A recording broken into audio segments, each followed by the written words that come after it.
धन्यवाद आरिस भैया। गोलियों वोलियों की बात करके आपने मेरा करंट बढ़ा दिया।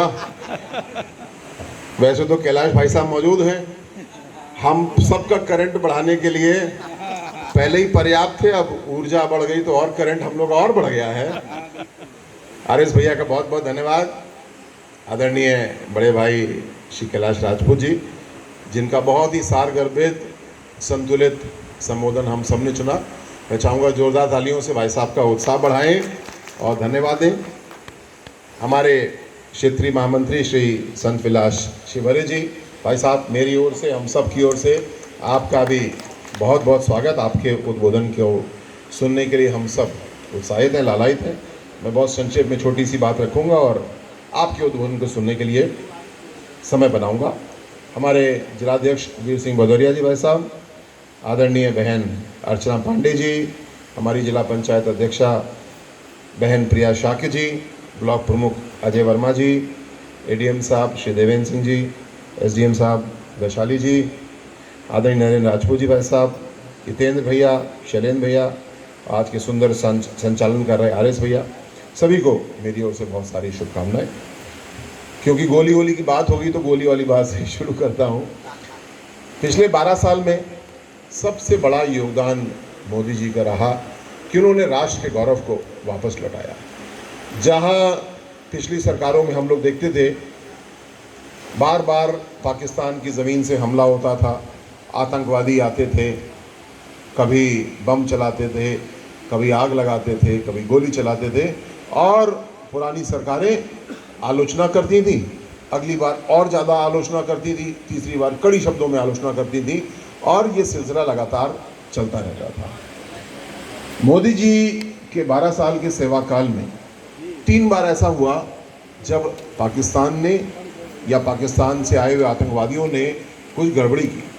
कोई आलोचना नहीं की गई, गोली का जवाब बम से दिया गया, बम का जवाब लखनऊ में बनी हुई अपनी ब्रह्मोस मिसाइल से दिया गया और उसका परिणाम यह है कि आज पाकिस्तान का या किसी आतंकवादी का ऐसा हौसला नहीं बचा कि वो हमारे ऊपर हमला करे। अपने उत्तर प्रदेश की बात करें, योगी जी को धन्यवाद देता हूं मैं। उन्होंने समाजवादी पार्टी ने जो 1 डिस्ट्रिक्ट 1 माफिया की योजना चला रखी थी, सारे माफिया को नष्ट करने का काम किया। हमारे कन्नौज के 1 डिस्ट्रिक्ट 1 माफिया कौन थे? इलाज हो गया उनका, जेल चले गए, सजा हो गई, अभी और भी सजा होगी। अभी तो एक केस में सजा हुई है। ऐसे सारे माफिया, ऐसे सारे गुंडे बदमाश, उनका स्थान या तो जेल में है या परलोक में है। वो चुन ले कहाँ जाना चाहते हैं, वहीं पे उनको पहुंचा दिया जाएगा। हम लोग शांतिपूर्ण व्यवस्था चाहते हैं अपने कन्नौज में, अपने उत्तर प्रदेश में, पूरे भारत में शांति व्यवस्था के साथ रहना चाहते हैं। क्योंकि शांति व्यवस्था बनी, अब उद्योगपतियों को, बिजनेस को आने में उत्तर प्रदेश में डर नहीं लगता। पहले प्रॉब्लम ये थी कि उद्योग को आकर्षित करो, आज समस्या ये है कि जल्दी से जल्दी जमीन कैसे दो। अपने कन्नौज में औद्योगिक क्षेत्र बन रहे, आगे और विकास हो रहा है। गंगा एक्सप्रेसवे हालांकि हमारे जिले से नहीं जाता है, लेकिन हम लोग उसके लाभार्थी हैं। जरा सा आगे बढ़ते हैं, मल्लावा कट से चढ़ जाते हैं और 2.5 घंटे के अंदर हम लोग मेरठ पहुंच जाते हैं, 3 साढ़े 3 घंटे के अंदर हम लोग प्रयागराज पहुंच जाते हैं। आगे आने वाले समय में विकसित भारत बनाने के लिए बहनों भाइयों हम लोग को काम करना है। और इसी के साथ अपनी बात को मैं समाप्त भी करूंगा। आदरणीय भाई साहब की बात हम लोग सुनना चाहेंगे। 12 साल प्रधानमंत्री जी के, या कहूं तो प्रधान सेवक के रूप में मोदी जी के हम लोग ने देखे। इसको 3 हिस्सों में बांटता हूं मैं।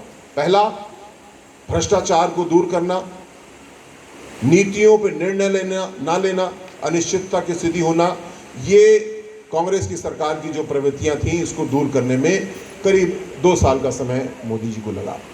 दूसरा समय उसके बाद जो अभी चल रहा है, इंफ्रास्ट्रक्चर, सड़क, एयरपोर्ट, पानी से, नदी से आवागमन, इन चीज़ को बढ़ाया गया। परिणाम ये कि हम लोग आगे बढ़े और जीएसटी को अच्छा किया गया, टैक्स के बाकी व्यवस्थाएं अच्छी की गई। परिणाम, उद्योग धंधा करना आसान हो गया, पारदर्शी हो गया। आज लगभग सभी लोग चाहते हैं कि भाई मैं नंबर 1 में धंधा करना चाहता हूँ, नंबर 2 वाला धंधा बिल्कुल भी अच्छा नहीं है, इसमें समस्या है, नंबर 1 का धंधा करते हैं। अब जो तीसरा चरण है वो हमारे लिए बहुत महत्वपूर्ण है, वो है अगले 21 साल की विकसित भारत की यात्रा। वो यात्रा शुरू हो चुकी, लेकिन वो यात्रा निर्भर करेगी कई बातों पे, पर सबसे महत्वपूर्ण 2 बातें मैं अपनी तरफ से रखना चाहता हूँ। पहला, हमारी क्षमता प्रणाली बनाने की, सिस्टम बनाने की। कूड़ा एक समस्या है। स्वच्छ भारत अभियान हमने शुरू किया, लेकिन हमारे नगरों में कूड़ा उठाने की व्यवस्था पूरी बनाई गई। हमारे गांव में आरआरसी नाम से कूड़े से कंचन की व्यवस्था बनाई गई। मोदी जी ने पूरा बजट दिया, हमने बनाया भी, लेकिन मुझे ये कहने में कोई गुरेज नहीं है कि हम लोग उसको सही से लागू नहीं कर पा रहे हैं। इसमें हम सबको एक नागरिक के रूप में मिलकर काम करना होगा। कूड़ा कहाँ डालना है, ये हमें जिम्मेदारी लेनी होगी। कूड़ा छांट के डालना है, ये भी जिम्मेदारी लेनी होगी, और उसका यूज़र चार्ज 30 रुपये निश्चित किया गया है, वो भी हमको देना होगा। और फिर हमारा गांव किसी भी शहर से ज़्यादा सुंदर होगा। हमारा तिरवा, छिबरामऊ, कन्नौज नगर पालिकाएँ, नगर पंचायत किसी भी बड़े नगर से ज़्यादा सुंदर होगी। मुझे विश्वास है कि ऐसे सिस्टम बनाने से हम लोग आगे बढ़ेंगे।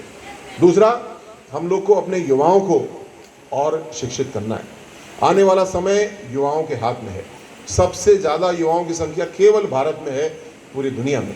हमारे बच्चे, हमारी बेटियां, जितना ज़्यादा उनके कलम में ताकत होगी, हुनर होगा, जितना उनके हाथ में कुछ नया करने की, कुछ मैन्युफैक्चर करने की, निर्माण करने की ताकत होगी, उतना हम लोग आगे बढ़ेंगे। अंत में एक व्यवधान इसमें ज़रूर है जिसको मिलकर के हमको दूर करना है। वो कौन सा व्यवधान है? वो व्यवधान है भ्रष्टाचार का।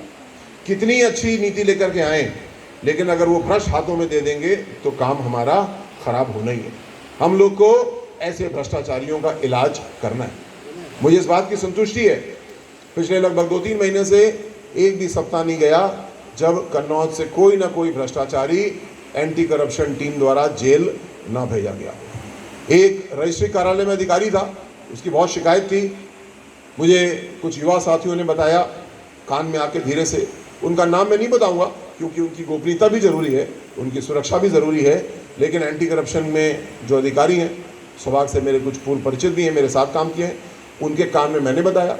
उन्होंने अपना जाल बिछाया और रंगे हाथों पकड़ करके उस भ्रष्टाचारी नहीं बोलूँगा, अपराधी को जेल भेजा, और उसको सज़ा भी मिलेगी और उसको नौकरी से बर्खास्त भी किया जाएगा।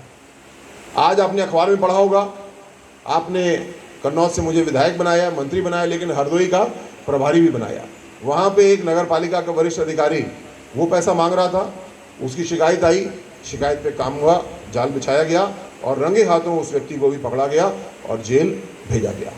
जब आप ऐसा सुनते हैं, ऐसा होते देखते हैं, आपको अच्छा लगता है कि आपको बुरा लगता है? अच्छा लगता है। कुछ लोग मुझसे कान में आके बोलते हैं, नहीं भैया ऐसे मत करो, ये उस जाति का है, ये बुरा मान जाएंगे, ये उस जाति का बुरा मान जाएंगे। मैंने कहा इनकी जाति केवल भ्रष्टाचारी है, इनको जेल भेजना और अपने ईमानदारी के जो टैक्स का पैसा हम लोग देते हैं उसका सदुपयोग कराना, ये हमारी और आपकी जिम्मेदारी है। किसी को भला लगे चाहे बुरा लगे, ये भ्रष्टाचार को नष्ट करना हम लोग की जिम्मेदारी। ये व्यवधान है, ये एक समस्या है। जितनी बातें मैंने बताई वो सब ठप हो जाएंगी अगर इस भ्रष्टाचार को हम लोग दूर नहीं करेंगे। मिल करके हम लोग को काम करना है। अच्छा काम हुआ, बेहतर हुआ, लेकिन बेहतर को बेहतरीन बनाने की यात्रा अभी जारी है और आने वाले समय में हम लोग को सबको मिलकर उसके लिए काम करना है। आए हुए सभी अतिथि साथियों को पुनः मेरी ओर से स्वागत भी, धन्यवाद भी, बहुत सारी शुभकामनाएं। जय हिंद,